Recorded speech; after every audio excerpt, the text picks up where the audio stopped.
հարգարժան հետևորդներ, սիրելի հայրենակիցներ, ուղևորվում ենք Արարատի մարզ, լինելու ենք մի քանի գյուղերում, Զանգակատուն, Երաստ, Սուրենավան, Արմաշ և հանդիպելու ենք մեր աջակիցների, մեր համախոհների հետ, նաև մեր ծրագրերն ենք ներկայացնելու Արարատի գյուղերի մեր սիրելի հայրենակիցներին, ճանապարհին փորձենք վերջին իրադարձությունները ամփոփել Ռուբենի հետ։ Ռուբեն, ինչ կա Մոսկվայից, գիտեմ, որ վերջին օրերին ակտիվացել են, աճում են Հայաստանի դեմ ուղղված քաղաքական, փորձագիտական հարձակումները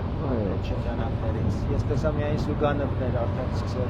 Մինչ այդ էլ Վալոդինը, այսինքն Պետդումայի նախագահը,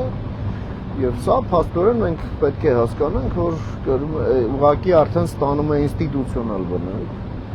Փաստորեն Պուտինի հայտարարությունները, թե Մոսկվայում քաղաքական դասի, թե Երևանում իրենց պրոքսիների կողմից արդեն ընկալվել է որպես հրաման, որպես հրահանգ, եւ հիմա ամեն մեկը արդեն այդ օրակարգը իր մասով հրաման Հայաստանին օբստրուկցիայի ենթարկել, Հայաստանին դնել աննախադեպ ճնշման տակ, որպեսզի Հայաստանի քաղաքական կամքը ենթարկվի ռուսական շահերի։ Սա արվում է ուրեմն հիբրիդային պատերազմի բոլոր այդ գործիքակազմը բոլոր ձևերը օգտագործելով, այսինքն թե տեղեկատվություն, ապա տեղեկատվություն, թե քաղաքական դիվանագիտական ճնշում, որի մասին մենք հիմա խոսում ենք, դրան գումարվելու է նաև տնտեսական ճնշումը։ Մենք նաև Երևանից ենք լսում կոչեր, որ մեր սիրելի ռուսներ, խնդրում ենք, թանկացրեք գազը, խնդրում ենք, փակեք լարսը, ուղիղ տեքստով։ Абսուրդ է, ուղղակի։ Ասում ենք փակենք, սրանք ասում են խնդրում ենք փակեք էլի, հա։ Ինչքան շուտ այնքան լավ։ Պուտին պամագի, այ մոտավորապես։ Դրան զուգահեռ ուշագրավ է նաև մեր մրցակիցների արտահայտած մտքերը, դրանք որովհետև զուգահեռվում են։ Այո, ուրիշներ, նաև փորձագիտական դե հա, Սալավիովի մոտ վակխանալյան հակահայկական շարունակվում է եւ շարունակվելու է եւ ոնց որ դեռ պիկին չի հասել, այսպես ձեռքի հետ ֆրագմենտներն են դուրս գալիս։ Հակահայկականա թե ավելի շատ թիրախավորվում են կոնկրետ քաղաքական խմբեր եւ նպատակներ։ Ըստ էության հակահայկական, Արման, հակահայկական է, որովհետեւ ուղղված հայկական պետականությանը դա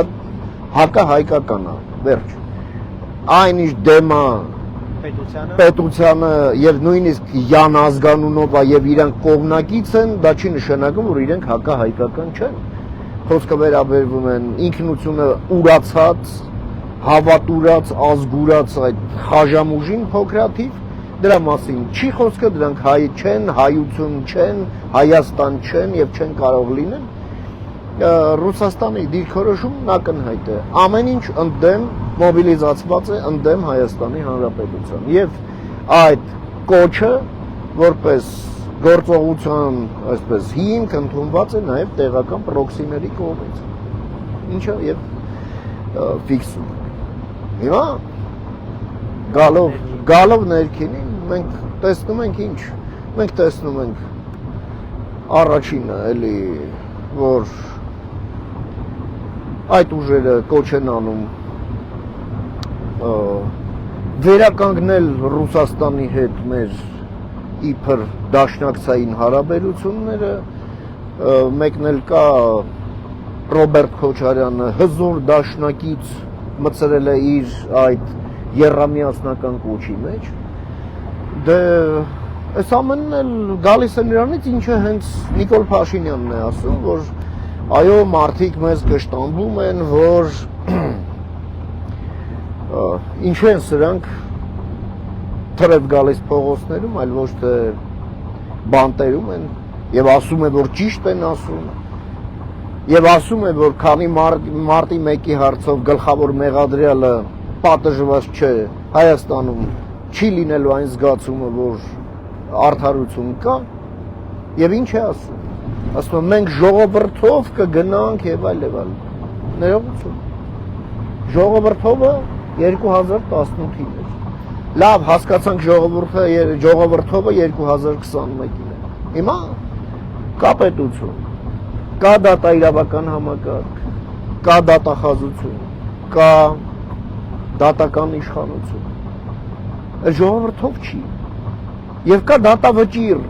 որը պետք է նշածս ինստիտուտներն ուղղակի կատարեն։ Բարի եղեք կատարեք, էլ ժողովրդի վզից վերիքա կախկանք այս ամեն ինչ։ Եվ Չաքուջի վրա էլ այդ որ կար, մինչև հիմա բանտիկը կապած դրած է։ Մինչդեռ հակակոռուպցիոն կոմիտեն ամենօրյա ռեժիմով երեկել մի ֆանտաստիկ զրույց էր հրապարակված։ Հիմա պետք է հասկանալ այս ամենը կազմակերպված հանցավորության դեմ պայքարի տրամաբանության մեջ է հետաքննվելու, թե որպես էպիզոդ։ Մենք դեռ մնում ենք սպասելով, խնդրել։ Դե ճիշտ ասած ընդհանրապես այս դրակաշարքներ եւ կոռուպցիոն դրսևորումները ընդրականս ամբողջ գործընթացում միջև վերջ նաեւ ոչ իրավական, ոչ քաղաքական իմաստով իր վտանգավորությունը ամբողջությամբ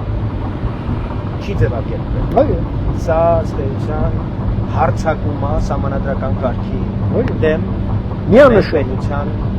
անվտանգության դեմ։ Մենք սենց ընտրակաշարք ասում անցնում ենք, բայց ես կարծում եմ, որ այս բացահայտումների հետ պիտի լինի նաև հստակ գնահատական ու այն ծանրությունը, որ ընտրակաշարքով ընտրություններ անցկացնելու հետևանքը կարող է առաջացնել մեր պետության համար, ամբողջությամբ նաև չի ասվում եւ չի գնահատվում եւ ժողովուրդը ամբողջությամբ չի պատկերացնում, թե դա ինչ հարված կարող է հասցնել մեր պետության անվտանգությանը։ Չկա ժողովրդավարություն, չկա ժողովրդի կամքով ձևավորված իշխանություն, չի լինելու հայկական պետականություն։ Այո։ Այսինքն այն նպատակը, որ Պուտինը Ալիևի Էրդողանի հետ 2020 թվականի նոյեմբերի 9-ին իր հեղինակած հայտարարությամբ դրել էր, սրա այդ նպատակի իրագործումը չեն կարողացել իրենց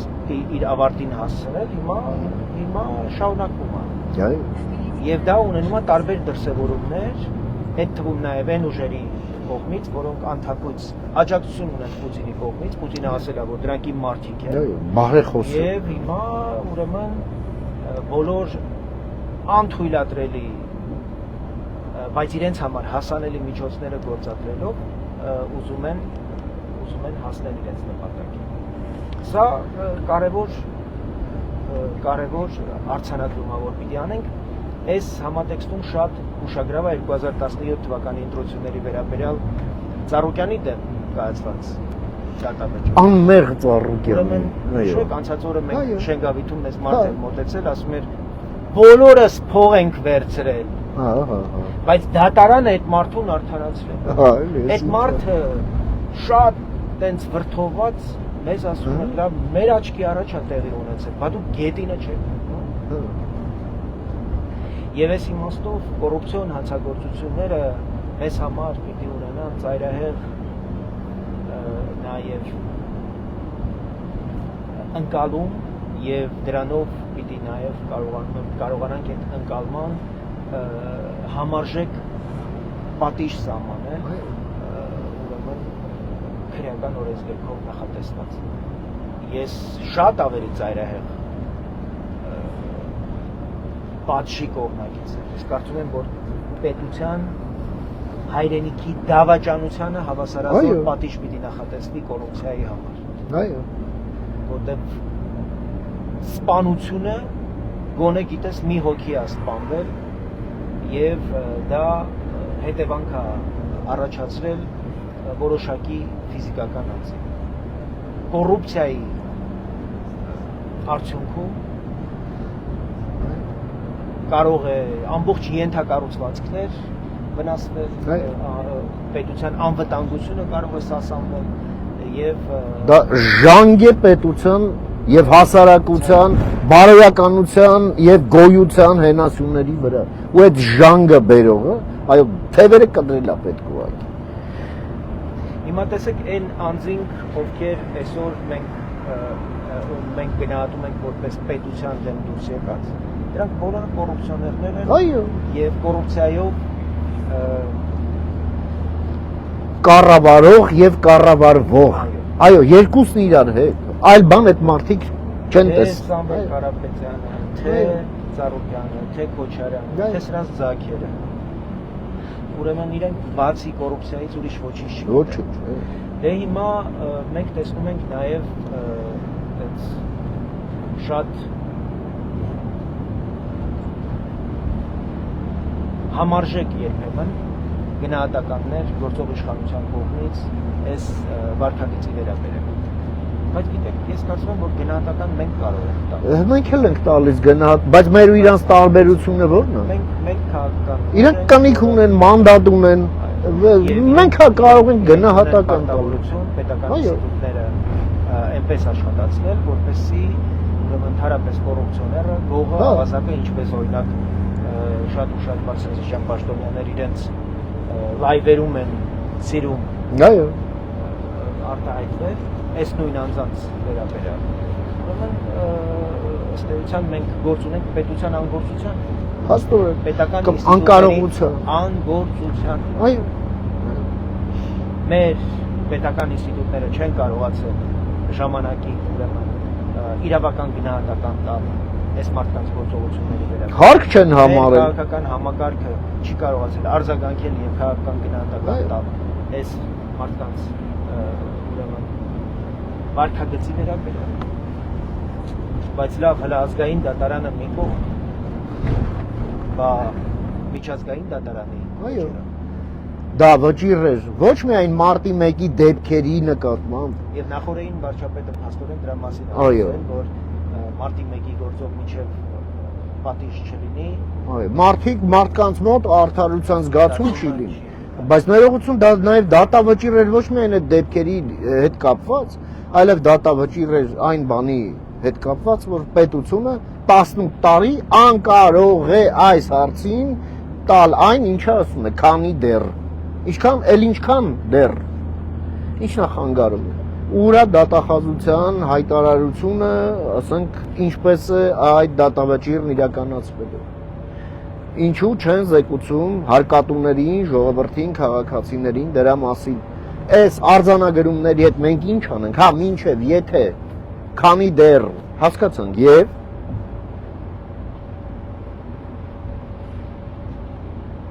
սրանք հարցեր են եւ սա կարևորագույն առաջնահերթություն է ընդ որում եւ արտաքին քաղաքական եւ ներքաղաքական Ռուբեն երեք հենց դրա մասին է խոսել մենք ժողովրդի հետ շփումներում ֆիքսում ենք որ անվտանգության հարցերը ամենապահանջվածն են արդարության հետ կապված հարցերը շարունակում են օրակարգում մնալ բայց արի մի հատ ազնիվ իրար հետ քննարկենք եթե մենք ներսում չենք կարողանում այդ խաղաղությունը եւ անվտանգությունը հաստատել որտեղ ես կարծում եմ որ պետության անվտանգության առաջվում նաեւ ներքին արդարադատության հարցերը եթե դատական համակարգը չի աշխատում մարդիկ արդարության չեն կարողանում հասնել դատական համակարգ այո ոնց է ի վիճակի այդ պետությունը ունենալ այնքան իմունիտետ այնքան դիմադրողություն այնքան կարողություն որ կարողանա օրինակ արտաքին մարտահրավերներին դիմագրավի եւ անվտանգության ապահովման իր բաժին պատասխանատվությունը կարողանա իրականացնել ուրեմն պետության արտաքին հանձնառությունները ինչպիսին օրինակ չգիտեմ միջազգային պայմանագրերով մեր ֆունկցիան է հա ապահովել ռեգիոնալ անվտանգություն եւ կայունություն դա առանց ներքին այդ կարևոր ինստիտուտների աշխատանքի առանց ներքին արդարության հաստատման դա ուղղակի անհնար է դες մենք քանի անգամ ֆիքսել ենք որ այո բարեբախտաբար պատերազմի նոր պատերազմի վտանգը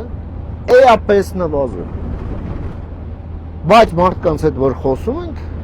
թիվ 1 խնդիրը շարունակում է մնալ անվտանգություն։ Ինչի համար։ Վարչապետն ասում է 23 գլխով էին իրենք հանդես գալիս, մենք հատ-հատ գլուխները կտրեցինք, մնաց 3-ը։ Այդ Պուտինի գլուխները քանի Հայաստանի ներսում են եւ քանի այդ արդարադատությունը չի աշխատում։ Իսկ Պուտինի գլուխները մեզ շարունակում են սպառնալ, մարդիկ հասկանալու են, որ անվտանգությունը այո վտանգի տակ է, սպառնալիքի տակ է։ Եվ երբ որ Հայաստանը Չէ, բայց հասկանում եք, չէ, մարդկանց մոտ բնական ենթագիտակցական բան կա։ Եթե դու այս հարցը չես կարողանում լուծել, դու ոնց կարող ես ավելի մեծ հարց լուծել։ այո, Եթե դու չես կարողանում Քոչարյանին, Ծառուկյանին եւ Սամվել Կարապետյանին իրենց հասանելիք պատժի ենթարկես, դու ոնց կարող ես ավելի մեծ նպատակներ քո առաջ դնել։ Ասում են Պուտինը չի թողում, որ Քոչարյանին նստացնես։ Այդ Պուտինը չի ուզում, որ Հայաստանը խաղաղություն։ բնական է։ Եթե դու Քոչարյանի հարցը չես կարողանում լուծել, ո՞նց ես խաղաղության հարցը լուծել։ Կմնա զուտ լոզունգ։ Այդ մարդիկ էլ կսկսեն կասկածել այդ խաղաղությունը արդյոք անշրջելի է թե ոչ։ Մենք հիմա տեսնում ենք թրիփի հետ կապված հենց Միացյալ Նահանգներից պատվիրակությունը հենց հիմա Հայաստանում աշխատում։ Այսօր Ռուսաստանն 2 ոտը դրել մի կոշիկ, ասում է չեմ տալիս RЖD-ի կոնցեսիոն։ Չեմ տալիս եւ վերջ, կապակցվածություն չպետք է ունենաս։ Հայաստանն իր մրցունակությունը չպետք է բարձրացնի այս միջազգային պրոյեկտը։ Եվ պետք է լինի փակուղի։ Այո, անանցանելի, այո, ուղղակի կուրյաղիկ։ Այո, իսկ Ռոբերտ Քոչարյաններն էլ, չգիտեմ, այն հակից էլ, հա, BRICS, Ռուսաստան, Չինաստան եւ այլն, թող փայ մտնեն, թող փչացնեն, սա են ուզում։ Եվ պետությունը պետքա դիմագրավի դրա, դիմագրավում, հա։ Չգիտեմ։ Պետությունը ինչի չգիտես, եթե տարական պետության անվտանգության հարցերը, ներքին քաղաքական անվտանգության հարցերը չեն կարողանում լուծել, ավելի մեծ հարցերը չեն կարողանում։ Այո։ Հիմա ռուսները տեսնում են, եթե Քոչարյանին դու չես կարողանում պատասխանատվության կանչես, ուրեմն դու ուշ չես կարող համապատասխան ունենալ ռուսական կոնցեսիայի հարց բարձրացնել։ Այո։ Ռուսները շատ լավ հիշում են, որ 2018 թվականին քննչական մի քանի օրվա գործողությունների արդյունքում շատ մակերեսային 60 միլիոնի խախտումները հիմա կարող են տասնապատվել, եթե համապատասխան աուդիտ կարողանաս մի հատ մցել այս ընկերություն եւ ոնց որ հեցի պարագաներ, այնպես էլ ուրեմն ռուսական երկաթուղիներ, այո, կունենանք այդ խախտումները։ Հիմա հետընտրական զարգացումների վերաբերյալ ահա, հետընտրականի հետ կապված։ Իրականում այս ուժերի հույսը ոնց որ ընտրությունները չի։ Այո, չեն դիմանում։ Ուզում են կենտրոնանալ հետընտրական զարգացումների վրա, ընդհուպ միջև, եթե պետք է նոր մարտի 1 ու հոկտեմբեր 27 կանենք, այդ թվում նաև մենք տեսնում ենք, որ ռազմաբազայի մասնակցություն կա, այս գործընթացներում ներքաղաքական դրանում մասնակցում են նաև հայ եկեղեցականները, ուրեմն ռազմաբազայի հոգևոր, այսպես կոչված այն ածեց Տիմոֆեյ դարձած մեր նախկին հայրենակիցը, իսկ դա նշանակում է ռուսական ռազմական հետախուզության ներգրավում այս process-ներում։ Այստեղ ես կարծում եմ մեր հատուկ ծառայությունները հակահետախուզական լրջագույն գործունեության դաշտ ունեն եւ վստահ եմ, որ կարող է դրա դեմն առնել ու այդ շոշափուկները հենց քոքից կտրել։ Բայց մյուս կողմից էլ, այո, նրանք հետընտրական զարգացումների վրա են սկսել արդեն այդ պլան B-ն կառուցել եւ դա սկսել են բարձրաձայնել, որովհետեւ սա ի վերջո մարաթոն է։ Եթե մարդու ուղեղը ծանծաղ է, ասելիք ի սկզբանե չկար, ամենօրյա ռեժիմով դա ցույց տալը, դա մեծ բարոյական ճնշում է եւ մարդիկ չեն դիմանում։ Հետևաբար տրամաբանությունը հետևյալն է, փաստարկներս վերջացան կանցնեն բռունցքների։ Շատ պարզ մարդկային տրամաբանություն, հա, նման մանր քրեական կոնտինգենտի տեսակետից։ Եվ այո, մենք պետք է Զատուլինը այո, հայտարարում է, որ մենք ընտրությունների արդյունքը չենք ճանաչելու, եւ Փաշինյանը եւ այլն եւ այլն։ Զուգանովն էլ որ էլի շատ հետաքրքիր են ռուսերեն ասած падվոդկա է անում, չէ՞։ Որ նույնիսկ եթե անկախ արդյունքներից Փաշինյանն էլ չպետք է գա Մոսկվա։ Դա ասում է Ռուսաստանի, այսպես, երկրորդ քաղաքական ուժի ղեկավարը, որը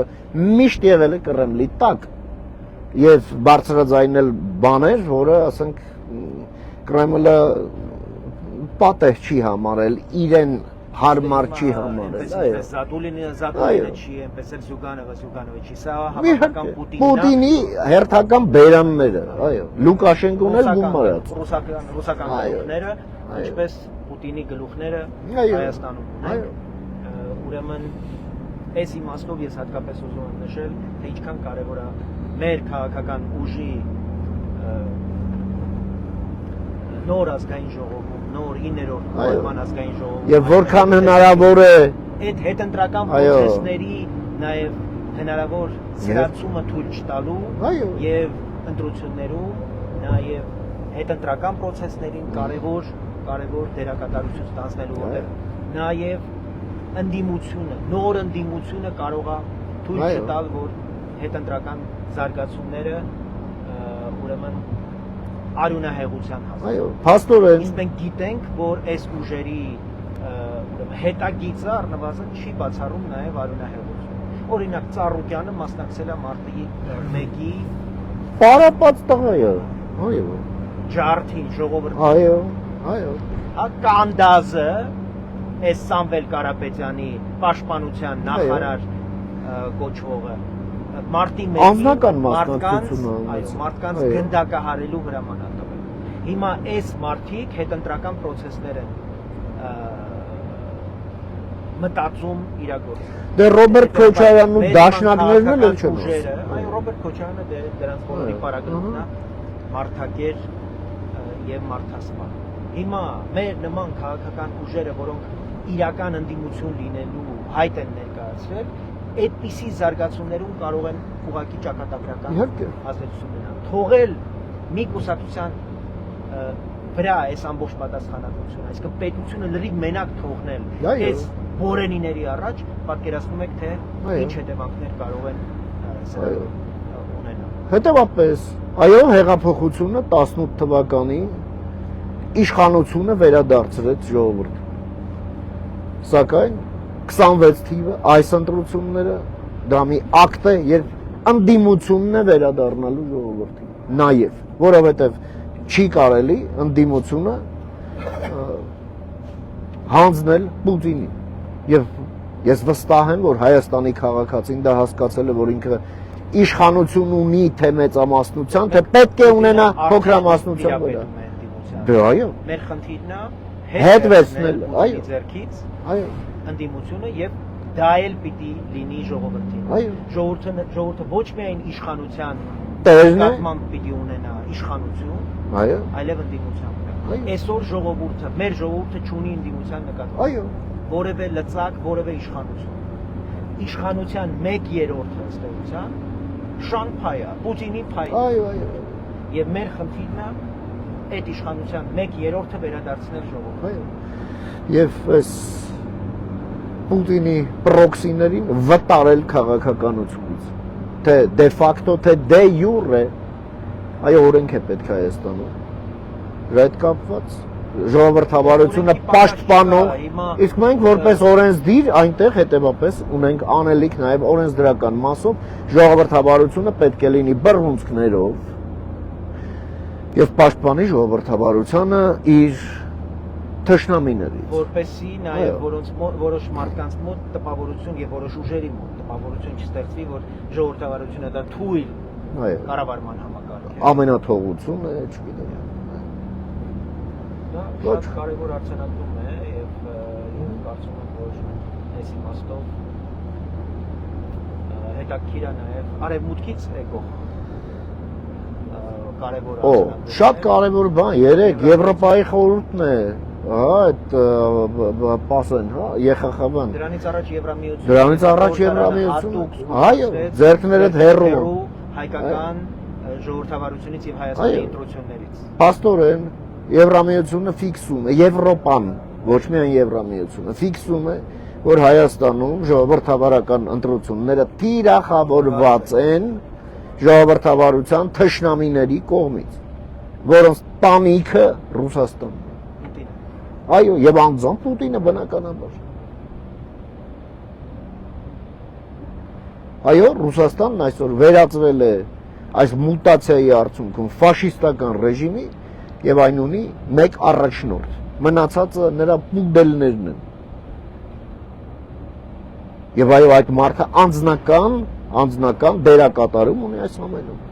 Մենք պետք է հասկանանք։ Մի մարդ, որը այսօր հետախուզման մեջ է իր սերիական հանցագործությունների համար եւ մարդկության դեմ գործած հանցագործությունների համար։ Եվ այսօր որոշ մարդիկ խոսում են դաշնակցային հարաբերությունների։ Երաշխավորի։ Հա, բալանսավորել, չգիտեմ, ստորակետով Ռուսաստանի անվանումը ստորակետով իշարասալ երկրների անունը դնում են դե հավասարակշռված, հա, էլի, նախշազարդումը, հա։ Այդ երկրները քողարկելու համար են, որ այս ամեն ինչ Ռուսաստանի համար է։ Այո։ Անձամբ Պուտինի համար է։ Իհարկե, միմիայն։ Հայաստանը այլ պետության մաս դարձնելու համար է։ Այո, մի շարլատան արգորձնախարար կա։ Այո, վզին կապեն որպես երաշխավոր։ Այո։ Հենա 10 տարի Քոչարյանի օրոք մի շարլատան արգորձնախարար կար, մեծ կոմպլեմենտարիզմ էր կերակրում, ինչի մասին է դա։ Ծխածածկույթ ամեն ինչ Ռուսաստանի տակ դնելու համար։ Արդյունքում մենք տեսանք, որ Արևմուտքը մեզ ուղղակի ընկալում է որպես Ռուսաստանի վասալ, իսկ Ռուսաստանի մոտ էլ մենք դարձանք անզոր։ Վերջի վատությունն էլ արեցին այս երկաթուղու հետ կապված, որ մենք մինչև հիմա դե մարտի 1-ից առաջ վերջինը էլի օրացուցային։ Հետո էլ ա եղել Քոչարյանի օրոք։ Հետո ունեցել ենք զենքի սպառազինության վաճառք Ադրբեջանի, հետո ունեցել ենք 2013 թվականի սեպտեմբերի 3-ի հայտնի խայտառակությունը, որից միջև հիմա ուշքի չենք կարող անցնել։ Հետո ունեցել ենք քարորյա պատերազմ, հետո ունեցել ենք 44-օրյա պատերազմ։ Էլ ինչ պիտի լիներ, որ մենք որպես ռուսների վերջին մեղք հասնենք հերիքը էլի։ Հա։ Հերիքը։ Փակում ենք այս էջը, գնում ենք առաջ եւ գնում ենք առանց ձեզ, սա ամենակարևորն է։ Կամ առնվազն գնում ենք մեր պայմաններով եւ դուք պիտի այդ պայմաններին հաշտվեք այդ պայմանները։ Որը էլի է ստեյության առանց ձեզ է։ Հա, ձեր դեմ չի, բայց առանց ձեզ է։ Գնացեք զբաղվեք ձեր գործերով այ մարդ։ Գնա դու ապսեն հանգցելու։ Պիտի աշխատենք։ Այո, աշխատենք մյուս գործընկերների հետ, մյուս դաշնակիցների հետ, մյուս ուղղություններով, որպեսզի այլընտրանքներ ստեղծենք։ Այո, շատ լավ։ Լարսին եւ այն մենաշնորհներին, որ Ռուսաստանը ունի տնտեսական լծակներ։ Հա, շատ կարևոր բան կա, որ Թուրքիայի հետ, այո, փաստորեն մենք արդեն երկկողմ առևտուրն այլևս արգելքի տակ չէ։ Թուրքիան հանել է այդ ամենը, հաջորդիվ, այո, արդեն լոգիստիկայի ազատությունն է լինելու։ Եվ ըստ էության սահմանի բացում։ Այո։ Կարող է դիվանագիտական հարաբերություններ չլինեն, բայց Թուրքիան պիտի մեզ տրանզիտ տա դեպի Եվրոպական միություն եւ դեպի ծոց, դեպի արաբական երկրներ։ Մենք այսօր Իրաք եւ Եգիպտոս հասնելու դժվարություն ունենք։ Եվ Թուրքիան այդ իմաստով մեզ համար կարող է մեր ապրանքների համար, որոնք դեռ չեն համապատասխանում եվրոպական ստանդարտներին, շատ հանգիստ կարող ենք ուրեմն այլընտրանքներ ունենալ։ Հենց այդ այլընտրանքներ ունեցանք, ռուսական լարսը երբեք չի փակվի։ Կանգնելու են այն մատրյոշկայի այն կակոշնիկներով էստի համեցեք հանում, խնդրելու են, այո։ Գիտենք չէ դրանց։ Մանր քրեականները հենց մի հատ հարված են ստանում, ասում են իզվինի դրուգ։ Վերջ, սա է։ Ծառայության բերումով։ Հա, իհարկե։ Այո, շատ լավ։ Լավ, Ռուբեն, մենք արդեն հասնում ենք Արարատ, շուտով Զանգակատուն գյուղում, բնակավայրում կհանդիպենք հայրենակիցների հետ, այսքանով ամփոփենք այս մասը։ Շարժվում ենք առաջ։